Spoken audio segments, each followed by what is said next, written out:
comment organiser ma vie pro et perso selon mon cycle menstruel. On peut vite se sentir bloqué, contrainte par notre cycle, alors qu'en fait, arriver à l'observer, le connaître, organiser notre quotidien autour de lui peut vraiment démultiplier nos pouvoirs, notre potentiel. Alors c'est ce dont on va parler justement dans cette vidéo, juste après ça.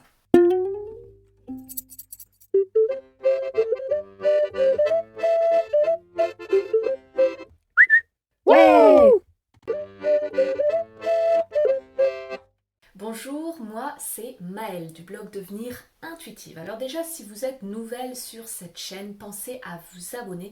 C'est des nouvelles vidéos très régulièrement sur le cycle, la fertilité.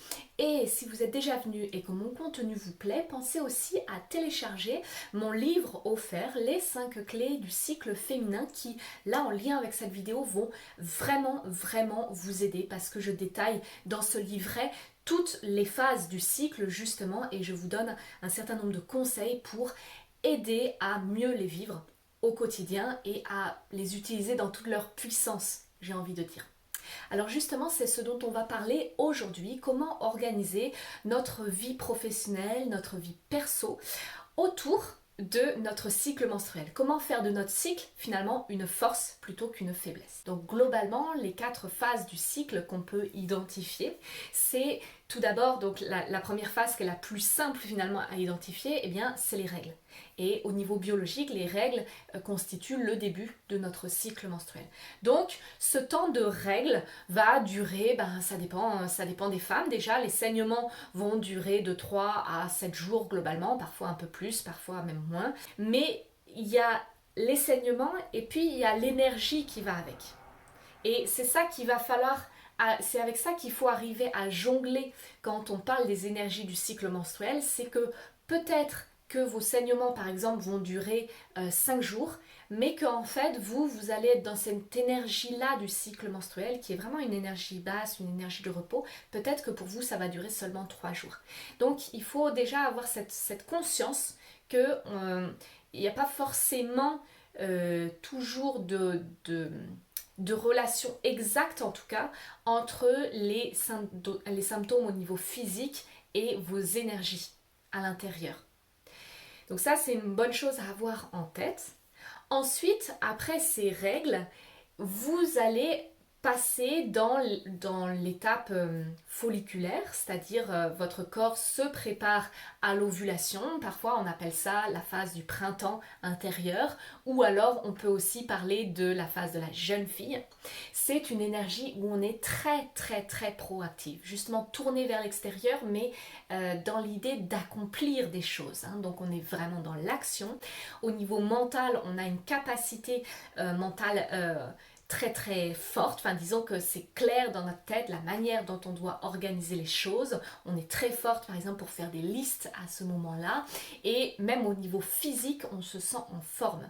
Ça c'est une transition qui est assez facile à observer en général, le passage de l'énergie des règles à l'énergie de cette jeune fille ou de ce printemps intérieur. C'est que vraiment l'énergie revient à l'intérieur de vous, physiquement ça se ressent. Et ensuite une phase qui est assez proche de cette énergie-là, c'est l'énergie de la mère, l'énergie de l'ovulation. L'énergie aussi, on peut dire, de l'été, c'est vraiment le moment où on rayonne. Vous pouvez avoir l'image de ce soleil qui rayonne à 100%, ou alors si ça vous parle davantage de cette pleine lune qui est vraiment énorme et qui éclaire tout le ciel. En tout cas, c'est un moment où on rayonne de notre énergie. Et c'est vraiment une énergie qui est dans la continuité directe de cette phase du cycle de printemps, de jeune fille, où on était vraiment pleine d'énergie, prête à passer à l'action. Et bien on est vraiment dans la continuité de ça dans la phase ovulatoire, et même plus que ça, c'est vraiment la période où on est le plus apte justement à communiquer au niveau pro, au niveau perso. Donc si vous arrivez à repérer cette phase-là et que vous avez la possibilité de placer vos rendez-vous importants à ce moment-là, c'est vraiment là qu'il faut le faire si vous en avez la possibilité, parce que c'est là où votre énergie est la plus optimale. Ensuite, on passe donc après l'ovulation. Cette phase de l'ovulation, elle dure en fait seulement quelques jours. Hein, juste avant l'ovulation, juste après, on est sur du 3-4 jours. Alors au niveau énergétique, à vous de sentir justement qu'est-ce qui vous correspond.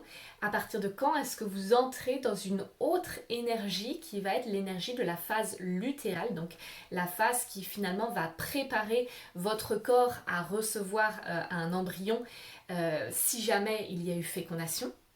Et donc toute cette phase, eh bien, c'est la phase lutéale qui va finalement se produire jusqu'à l'arrivée de nos règles, hein, donc jusqu'au début de nos règles. Sauf que dans cette phase-là, moi j'aime bien distinguer un petit peu deux périodes. Parce qu'en fait, souvent, c'est la phase finalement qui correspond à notre syndrome prémenstruel, mais ce syndrome prémenstruel, il arrive seulement quelques jours avant les règles, à moins que vraiment vous ayez un symptôme prémenstruel très fort qui démarre très tôt après l'ovulation, mais sinon, généralement, ça commence seulement quelques jours avant. Et du coup, je trouve qu'il y a un peu deux énergies différentes finalement dans cette phase-là. D'une part, il y a une énergie qui va être plutôt toujours en général assez active après l'ovulation. Par exemple, vous pouvez vous sentir très inspiré ou créative pour avoir des activités pour lesquelles vraiment vous sentez que vous n'êtes pas bonne tout le temps, peut-être de la peinture ou de l'écriture ou ce genre de choses. Et là, vous sentez que vous avez des idées qui viennent. C'est vraiment le moment justement de vous plonger là-dedans, peut-être de vous créer une espèce de bulle dans laquelle vous pouvez avancer sur ces projets-là. Et peut-être aussi, c'est probable que vous soyez dans une énergie de faire du tri, du rangement à l'intérieur de chez vous, faire peut-être un grand ménage ou alors acheter des choses pour renouveler un petit peu votre garde-robe ou réaménager un petit peu votre maison. Il est tout à fait probable que vous soyez dans cette énergie-là juste après l'ovulation parce que finalement on est donc, comme je vous le disais, au niveau corporel, dans la préparation d'une éventuelle grossesse. Et du coup, il y a un peu comme si tout notre corps nous disait il faut que tu prépares ton nid en fait. Voilà, il y a quand même cette énergie-là au début de la phase lutéale, qu'on peut aussi appeler la phase de l'enchanteresse ou la phase de l'automne intérieur. Et après, je trouve qu'on passe quand même vraiment dans une deuxième énergie qui va durer plus ou moins longtemps en fonction des femmes. Parfois, ça va être juste 2-3 jours avant les règles. Parfois, ça va durer un petit peu plus longtemps, où on passe dans ce fameux syndrome prémenstruel, qui est plus ou moins marqué selon les femmes.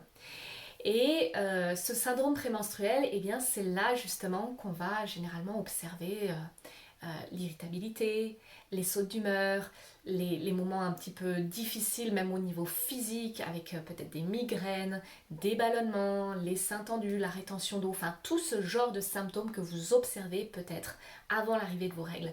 Et là, typiquement, si vous vivez ça déjà au niveau physique, et en plus au niveau émotionnel, ces changements d'humeur là importants, eh bien honnêtement, c'est pas le moment justement de tenter de prendre des décisions avec les autres, de tenter de travailler en équipe.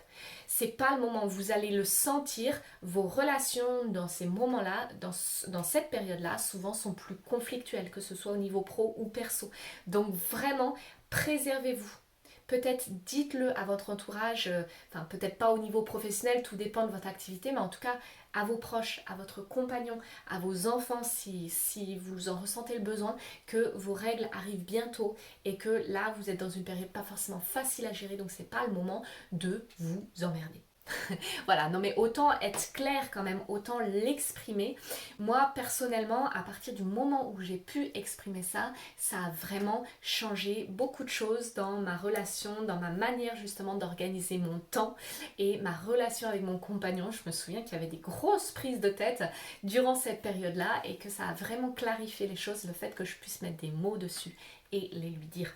Ce que je peux vous encourager à faire, c'est déjà de clarifier pour vous à partir de quand ça arrive, d'avoir vraiment la conscience de ah oui, là je suis dans un état d'esprit particulier, c'est normal, mes règles arrivent bientôt, et de clarifier ça avec votre entourage si c'est possible. J'en profite pour vous dire, quand je dis c'est normal d'être dans cet état d'esprit un petit peu fluctuant et dans ces symptômes du syndrome prémenstruel. Alors en fait, je vais préciser un petit peu les choses. Le syndrome prémenstruel n'est pas normal, n'est pas physiologique. C'est-à-dire qu'il y a plein de symptômes que vous observez et qui peuvent très probablement être soulagés ou améliorés, notamment avec votre hygiène de vie. Donc ça, j'en parle dans d'autres vidéos, une vidéo spécifique sur le syndrome prémenstruel que j'ai déjà faite et qui vraiment vous explique comment finalement modifier votre hygiène de vie, adapter un petit peu les choses, notamment au niveau alimentaire, mais aussi au niveau du stress, du repos, pour justement atténuer, soulager les symptômes du syndrome prémenstruel. Ça, c'est une chose.